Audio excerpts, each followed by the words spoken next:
ฉันនៅតែគិនប្រាថ្នា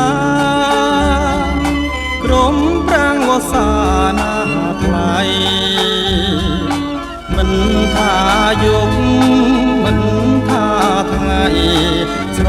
នងអាឡ័យក្រុមគ្រាฉันនៅតែគិតចង់បានកលយានមករួមជាគ្នាក្រែងតែអូនមិនមេត្តាមិនព្រមស្នេហារូបបងការរីហើយតែងរួយធម្មតាទេណានួនល្អកុំគិតអីថ្លៃលៀងបង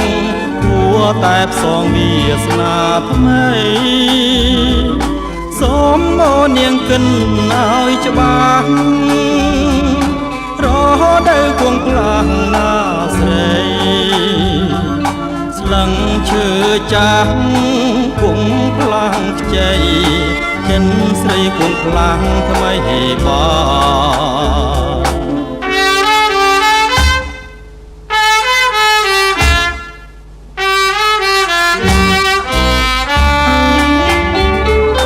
ฉันនៅតែគិនប្រាថ្នាក្រុមប្រាំងវស្សាណាថ្លៃមិនថាយុគមិនថាថ្ងៃស្រនងអាឡ័យក្រុមគ្រាฉันនៅតែគិនចង់បាន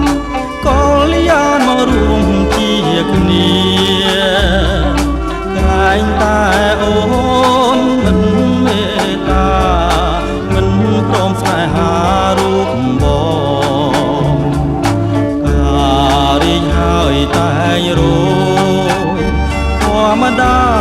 ពេលណានួនល្អកុំគិតអីថ្លៃមៀងបងគួរតែផ្សងវាសនាថ្មី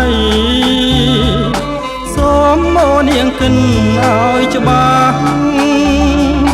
រហូតដល់គង់ផ្លាំងអាស្រីស្លឹងឈើចាស់គង់ផ្លាំងខ្ចី